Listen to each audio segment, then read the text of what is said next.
आप देख रहे हैं बहस बिहार की और आपके साथ मैं हूं विवेक। नीतीश कुमार के कथन और उनके वचन और उसके बाद बयान, इन तीनों को हम स्क्रीन पर रखें। उससे पहले हमने हेडलाइंस इसलिए रखी और चारों ही हेडलाइंस में आपने देखा होगा कि नीतीश ने जो कहा कुछ ऐसा ही मिलता जुलता या फिर थोड़ा बढ़ाकर हम आपको एक बयान सुना सकते हैं, लेकिन इसे हमने जरा रोक दिया। जब सारी बातें आप समझ चुके हैं तो एक बात भी समझनी है कि बार बार नीतीश, ये दूसरा मंच था, क्यों कह रहे हैं कि शराबबंदी पर कुछ लोग खिलाफ में हैं। कौन लोग खिलाफ में हैं? विपक्ष पर अगर निशाना है तो विपक्ष तो खिलाफ में है नहीं। विपक्ष का यह कहना है कि भाई हम तरीकों पर हमें ऐतराज है कि अगर पाबंदी या फिर जो सख्ती होती है तो इस सख्ती को लागू करने और ठीक से लागू करने में जो लोग ढिलाई बरत रहे हैं तो उन पर भी आपको मॉनिटर रखना होगा, शिकंजा कसना होगा। जो छोटे अधिकारी हैं उन पर ही निशाना नहीं बल्कि बड़ों को भी नाप देना होगा। तो विपक्ष का यह कहना है। लेकिन बार बार नीतीश कुमार, अगर उन्हें ऐसा लगता है कि शराबबंदी के सफलता में कुछ आड़े आ रहा है, कुछ लोग खिलाफत में हैं, तो कौन लोग खिलाफ हैं, इसे समझने के लिए आज हम इस डिबेट पर बैठे हैं। हमारे साथ एजाज अहमद प्रवक्ता आरजेडी से हैं, प्रेम रंजन पटेल जी प्रवक्ता बीजेपी से, राजेश राठौर जी प्रवक्ता कांग्रेस से हैं, निखिल मंडल जी प्रवक्ता जेडीयू से। और एक एक कर सभी बयानों को चलाने और सुनाने की अगर बात है तो हम जरा चुनकर चला लेते हैं कि नीतीश कुमार क्या कहना चाह रहे थे, किस बारे में कहना चाह रहे थे और उनका संदर्भ जो था उसे कहां चोट पहुंच रही है। यानी कि मुख्यमंत्री की जो सोच है, मजबूत सोच है, उसमें कहां कौन लोग हैं जो चोट पहुंचाना चाह रहे हैं, बराबर कौन यत्न प्रयत्न कर रहा है। तो चलिए एक बार फिर से हम बयान सुना देते हैं आपको। बिहार में 1 तारीख को लागू हुआ और शहरी इलाके में ही सिर्फ हमने विदेशी शराब को छोड़ दिया और उसके बाद जब 1 तारीख से शुरू हुआ और जो शहरी इलाकों में महिला हो या पुरुष हो या बच्चे हो बच्चियां हो, इन लोगों ने खूब जुलूस निकाला और 1 अप्रैल से जो शराब की दुकानें खुलने वाली थी उन शराब की दुकानों पर बाहर खड़ा होकर के शराब की दुकान को नहीं खोलने दिया। ये बड़ी उस समय मुझको तो भीतर से खुशी हो रही थी कि हमको लगा कि शहरी क्षेत्र में हम लोगों ने अभी पूरा नहीं चलाया है अभियान, ग्रामीण क्षेत्रों में चला है। तो शहरी क्षेत्र की ये हालत देख करके हम लोगों को बहुत अच्छा लगा और भिन्न शहरों में ये स्थिति रही। 1 तारीख, 2 तारीख, 3 तारीख, 4 तारीख को अप्रैल में ऐसा रहा। तो 4 तारीख को शाम में हमने बैठक बुलाई और उसी में तय किया कि अगले दिन कैबिनेट से करेंगे। 5 तारीख को कैबिनेट करके हमने शहरी इलाके में भी विदेशी शराब को बंद कर दिया। इस तरह से पूर्ण रूप से शराब बंदी 5 तारीख से ही लागू हो गया।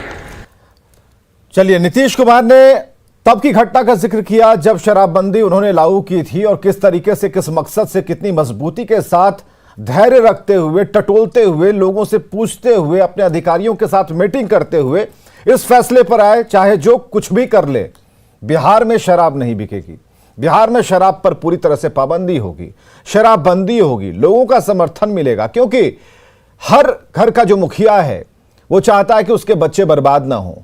अगर शराब पिएंगे तो 100 तरह, 1000 तरीके की बीमारी आएगी, जिसका जिक्र आज गोपालगंज में मुख्यमंत्री कर रहे थे। लेकिन जब बात खिलाफ की बात आती है, जिसे बराबर नीतीश कुमार हर मंच से अब रिपीट भी कर रहे हैं और लगातार बढ़ रहे हैं, तो यह जानना बेहद जरूरी है कि नीतीश के इस शराबबंदी वाले फॉर्मूले पर खिलाफत में कौन है। तो क्या विपक्ष की तरफ निशाना है, कौन लोग हैं, या फिर शराब तस्करों पर निशाना साध रहे हैं, इसे जरा समझने की कोशिश करते हैं। निखिल मंडल हमारे साथ प्रवक्ता जेडीयू से। निखिल जी, आप बता पाएंगे, समझ पाए कि मुख्यमंत्री लगातार किसकी तरफ खिलाफत वाला बयान दे रहे हैं?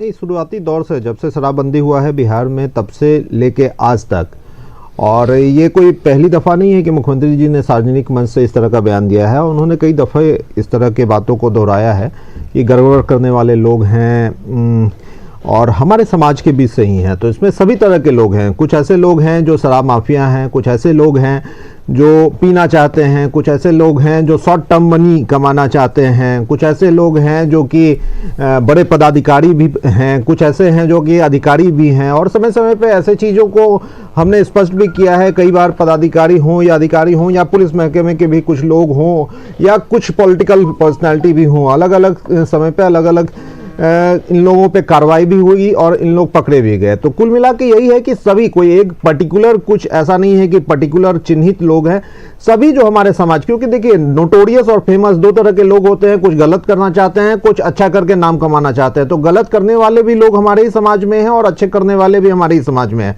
तो गड़बड़ करने वाले जितने लोग हैं, इसी समाज के बीच जितने तरह के लोग हैं, चाहे वो किसी तरह के भी बिजनेस में हो या पॉलिटिकल हो या अधिकारी हो या पुलिस महकमे में हो, सब पे ये एक ओवरऑल उनका एक कंसर्न था कि ऐसे गड़बड़ करने वाले लोग अगर आपको दिखें तो उनके सामने सार्वजनिक रूप से उन्हें याद दिलाइए, टोल फ्री नंबर का यूज कीजिए और नारे लगाइए और उन्हें आगाह कीजिए कि हम ऐसा नहीं करने देंगे।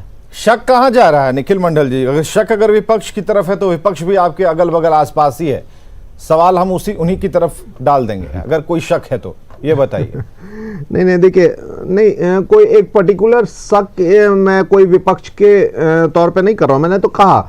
और ऐसे भी सिर्फ विपक्ष की बात करूं तो ये कहीं ना कहीं मुझ पे ही उंगली उठेगी, क्योंकि कितने दफे पुलिस अधिकारी पे भी कार्रवाई हुई, पुलिस के लोगों पे भी आपने देखा, कई दफे वीडियो भी वायरल हुआ कि कुछ वर्दीधारी भी पिए हुए पाए गए, कुछ पॉलिटिकल पर्सनालिटी भी पाए गए और वो अलग अलग दल के पाए गए। तो कोई इंडिविजुअल एक विपक्ष पे मैं टारगेट कर दूं ऐसा नहीं है। मैंने कहा कि समाज में हर तबके में हर तरह के लोग होते हैं और उन्हीं को लेकर के ये सार्वजनिक रूप से नीतीश कुमार जी ने बयान दिया कि उस गड़बड़ करने वाले को हमें रोकना पड़ेगा। चलिए, गड़बड़ कौन कर रहा है ये बात जेडीयू ने नहीं बताया, लेकिन इतना जरूर कहा कि सार्वजनिक तौर पर उनका ये बयान है, इसे किसी भी एक संदर्भ में ना देखा जाए। जो लोग गड़बड़ी कर रहे हैं उनके ऊपर एक्शन हो रहा है, उनकी तस्वीरें छप रही हैं और क्या एक्शन हो रहा है ये भी सभी लोग पढ़ पा रहे हैं, देख पा रहे हैं। एजाज अहमद साहब, प्रवक्ता आरजेडी से, आपका क्या कहना है? नीतीश के खिलाफ में क्या चीजें जा रही हैं? नीतीश कुमार को ऐसा क्यों लग रहा है कि शराबबंदी पर कुछ लोग हैं जो लगातार कुछ गड़बड़ कर रहे हैं? देखिए, नीतीश जी के खिलाफ उनकी नीयत ही सबसे पहले गड़बड़ है और नीयत गड़बड़ होने के कारण ही शराबबंदी अभियान इनका सफल नहीं हो पा रहा है। आपने देखा होगा, इधर कुछ दिनों पहले इनके पार्टी के ही विधायक ने आरोप लगाया अपने माननीय सांसद पर भागलपुर के कि वो ट्रैक्टर के माध्यम से शराब बेचवाने का काम करते हैं। एक हैं काराकाट के माननीय सांसद जिनका शराब माफिया के साथ फोटो वायरल हुआ, वीडियो वायरल हुआ, उस पर कोई कार्रवाई नहीं, कोई सुनवाई नहीं। उसके अलावा एक बड़े राजनेता जो लोगों को लेसन देने का काम करते हैं, उनका शराब तस्कर के साथ फोटो वायरल हुआ, उस पर इनके दल के द्वारा कोई स्पष्टीकरण नहीं, कोई कार्रवाई नहीं, कोई बात नहीं। उनकी पत्नी जब मुखिया चुनी जाती हैं तो इनके पूर्व सांसद उसके घर जाते हैं और उसके जश्न में शामिल होते हैं। क्या शराब माफियाओं के साथ जो फोटो वायरल होता है उसके माध्यम से पुलिस पदाधिकारियों पर दबाव नहीं बनता है? क्या उन अधिकारियों पर दबाव नहीं बनता है जो कार्रवाई करना चाहते तो हैं लेकिन उनको लगता है कि ये बड़े लोग हैं और इन लोगों को कहीं ना कहीं संरक्षण देने का काम कर रहे हैं, अगर हम कार्रवाई करेंगे तो हमारे साथ भी कहीं ना कहीं जुल्म और ज्यादती हो जाएगा, इसलिए वो चुप बैठ जाते हैं। और एक बात और है कि इनके ही जो गठबंधन के पार्टनर हैं उनके नेता ने स्पष्ट रूप से कहा कि नेता, पदाधिकारी और बहुत सारे लोग 10 बजे रात के बाद शराब पीते हैं। अगर उनके यहाँ छापामारी की जाए तो हम समझते हैं कि वो स्पष्ट रूप से सामने आ जाएगा। मतलब एजाज अहमद का कहना है कि अगर उनकी ही बातों पर अगर भरोसा कर लें, छापेमारी कर लें तो सब कुछ पता चल जाएगा। इसका जवाब मेरा ये कहना नहीं है, मेरा ये कहना नहीं है, इनके ही पार्टनर के नेता का कहना है। हाँ ठीक है, ये आरोप उन्होंने मतलब स्पष्ट रूप से कहा कि इनके माननीय मंत्री, माननीय विधायक, माननीय पदाधिकारी 10 बजे के बाद, जो रात के 10 बजे के बाद पीना शुरू करते हैं, हाँ। उनके घर पर छापेमारी क्यों नहीं होती है? पूछ लेते, गरीबों के यहाँ छापेमारी होती है। हाँ। आप महिलाओं के रूम में छापामारी तो करते हैं, दुल्हन के रूम में तो छापामारी करवाते हैं। पुरानी बात हो गई, लेकिन शराबबंदी अभियान में उस समय ये जरूरी था, कड़ा एक्शन तो लेना पड़ेगा ना, उसमें रूल थोड़ी देखेंगे, उसमें कौन मौजूद है क्या है। ठीक है, दरवाजा तो खटखटाया था, कड़ा एक्शन सवाल भी मतलब ये पैदा नहीं किए है थे। कि आप अपने मंत्री को बचाने का काम कीजिएगा। निखिल मंडल जी, 1 साल से मंत्री के भाई पर जो आरोप लगाया गया और जो FIR हुआ अब तक उससे पूछताछ भी नहीं हुई। विवेक जी, ऐसा है कि मैंने इसीलिए आरोप नहीं लगा